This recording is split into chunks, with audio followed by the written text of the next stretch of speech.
नाज़रीन आदाब, खबरों में आपका खैर मकदम है। मैं हूं असलम बेग। कोरोना वायरस से पूरी दुनिया में मरने वालों की तादाद बढ़कर 813 हो गई है और इस तरह अब ये तादाद 2002-03 में सांस की बीमारी सारस से मरने वाले 774 अफराद की तादाद से बढ़ गई है। चीन में अब तक 723 अफराद की मौत हो चुकी है, जबकि 3,399 नए मामले सामने आए हैं। चीन में कोरोना वायरस से मुतासरा अफराद की तादाद 34,598 हो गई है।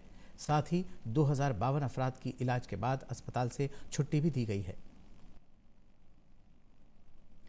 इस दौरान हांगकांग ने चीन से आने वाले किसी भी शख्स को 2 हफ्ते तक लाजमी तौर पर अलग थलग रखने का इंतजाम किया है। आने वालों को होटल के कमरे या हुकूमत के जरिए चलाए जाने वाले मराकज़ में अलग रहने के लिए कहा जा रहा है, जबकि वहां के बाशिंदों को अपने ही घरों में रहने की हिदायत दी गई है।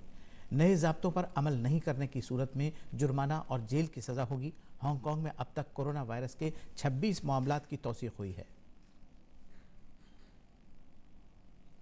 सेहत सेक्रेटरी प्रीति सूदन ने नोवेल कोरोना वायरस की सूरत हाल का जायज़ा लिया है।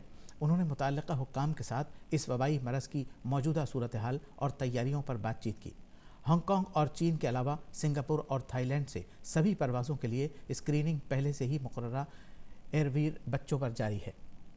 मुसाफिरों की जांच अब सभी 21 हवाई अड्डों, बैनुल अक़वामी बंदरगाहों और सरहद पार जारी है।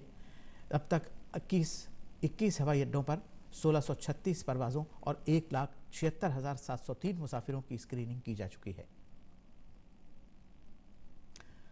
भारत के दौरे पर आए हुए श्रीलंका के वज़ीर-ए-आज़म महिंदा राजपक्षे ने वज़ीर-ए-आज़म मोदी के साथ कल हैदराबाद हाउस में वफ़द की सतह की बातचीत की।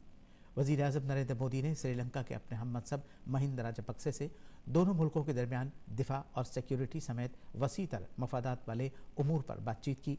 दोनों वज़राए-आज़म के दरमियान तिजारत और सरमायाकारी के साथ साथ दिफा और सिक्योरिटी समेत कई दीगर अहम 2 फ़रीक़ी उमूर पर तबादले ख्याल किया गया। उत्तर प्रदेश की राजधानी लखनऊ में पहली बार मुनक़िदा डिफेंस एक्सपो का कल एक शानदार तक़रीब के साथ इख्तिताम हो गया। दिफा के शोबे में मुल्क की शुजाअत की अलामत बने इस एक्सपो में शामिल होने के लिए खासी भीड़ उमड़ी। इस एक्सपो में कल गोमती रिवर फ्रंट पर लोगों के लिए दिफाई अफवाज की बहादुरी की कहानी बयान करने वाले जंगी आलात और जंग की झांकी पेश की गई, जिसे देखकर लोगों में काफ़ी जोश पैदा हो गया।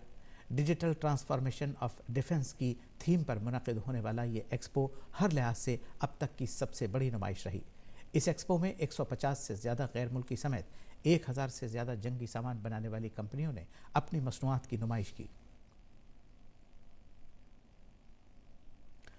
दिल्ली असेंबली की 70 सीटों के लिए कल वोट डाले गए। वोटिंग पूरी तरह पुरअमन रही और तकरीबन 62% वोटिंग दर्ज की गई। कौमी राजधानी के 1,40,00,000 से ज़्यादा वोटरों की सहूलत के लिए दिल्ली में 13,000 से ज़्यादा पोलिंग बूथ बनाए गए थे। असेंबली की 70 सीटों के लिए कुल 672 उम्मीदवार इंतखाबी मैदान में थे। आज़ादाना और गैर जानिबदाराना वोटिंग को यकीनी बनाने के लिए सिक्योरिटी के पुख्ता इंतजाम किए गए थे। दोनों की गिनती मंगल को होगी। वोटों की गिनती मंगल को होगी। दिल्ली में वोटिंग खत्म होने के बाद चीफ इलेक्शन अफसर रणबीर सिंह ने बताया कि इस बार का इंतखाब पुरअमन तरीके से मुकम्मल हुआ और कहीं से किसी नागहानी वाक़या की कोई इत्तला मौसूल नहीं हुई है। इत्तलात और नशरियात के मरकज़ी वज़ीर प्रकाश जावड़ेकर ने साबिक़ सदर जमहूरिया APJ अब्दुल कलाम के बायोपिक का पोस्टर रिलीज़ किया। अमरीकी प्रोड्यूसर जॉन मार्टन और मधुर भंडारकर के साथ जावड़ेकर ने कलाम पर बनने वाली फिल्म का पोस्टर जारी किया। जॉन मार्टन भारत के लिए 5 फिल्में बनाएंगे। भारत नजाद हॉलीवुड अदाकार मोहम्मद अली डॉक्टर कलाम का किरदार अदा कर रहे हैं।